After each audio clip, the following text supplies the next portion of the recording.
human civilization runs on a strict ultimatum. We need massive, constant power to survive. For the last century, we've met that demand primarily by burning fossil fuels like coal and natural gas, driving a global climate crisis. To move away from carbon emissions, we rely on nuclear fission. This process generates electricity by taking heavy, unstable atoms, like uranium, and splitting them apart. But splitting uranium comes with steep costs. The reaction leaves behind radioactive waste that remains hazardous for thousands of years. And because fission relies on a continuous chain reaction, a loss of control can lead to catastrophic meltdowns. We are currently balancing atmospheric damage against radioactive risks. To sustain civilization long-term, we require an energy source that is powerful, permanent, and inherently safe. The alternative to splitting heavy atoms is forcing light ones together. Inside stars, extreme pressure causes hydrogen isotopes to merge into helium, a process known as nuclear fusion. This chart shows the energy yield of different fuels by weight. A single kilogram of fusion fuel releases 4 million times more energy than coal, and 4 times more than the uranium used in modern fission plants. The process produces no long-lived radioactive waste, and because fusion requires incredibly precise conditions to maintain, any disturbance immediately stops the reaction, making a meltdown physically impossible. Yet you cannot plug your house into a fusion grid today. Replicating the exact physics of a star on Earth remains an immense engineering undertaking that has occupied researchers for 70 years. Mastering this process is not an incremental upgrade to our power grid.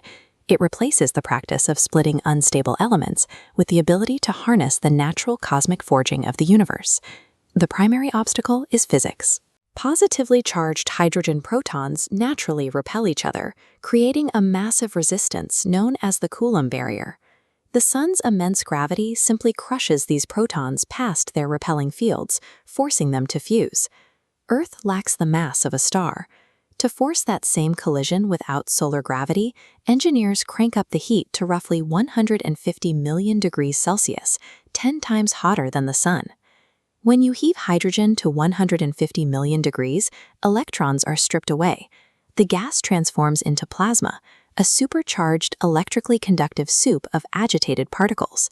We can create this stellar material in a lab, but if that superheated plasma touches any known physical substance, the containment vessel will instantly melt and vaporize. The physics of fusion are clear. The challenge is a materials engineering nightmare, figuring out how to build a container that can hold a miniature star without destroying itself. This is the tokamak. It is a massive, vacuum-sealed chamber shaped mathematically like a torus. Because plasma consists of charged particles, it can be guided by magnetic fields. Giant magnets create an interlocking cage of toroidal and poloidal lines. Then, engineers fire intense radio waves and particle beams into the chamber, heating the trapped gas until it ignites. The interlocking magnetic fields squeeze the glowing plasma ring, suspending it perfectly in the center of the vacuum chamber. The 150 million degree fuel circulates continuously, never making contact with the steel walls.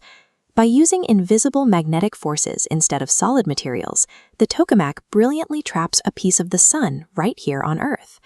For decades, there has been a running joke that fusion is always 30 years away. Keeping a turbulent, hyperactive plasma perfectly stable inside a magnetic cage has historically been nearly impossible to sustain. But the timeline is compressing. China's East tokamak successfully held plasma at 120 million degrees Celsius for over 100 seconds, and Europe's JetLab recently set major records for energy generation. The final required milestone is achieving a burning plasma state. This happens when the fusion reaction produces more energy than the magnets and lasers consume, a state known as net energy gain. We are crossing the threshold where the physics are proven. The focus is now shifting from theoretical experiments toward an impending commercial reality. The raw materials for this reaction are remarkably common. Deuterium is extracted from ordinary seawater, and tritium is bred from lithium, found right in the Earth's crust. Together, they represent an energy supply capable of lasting for millions of years.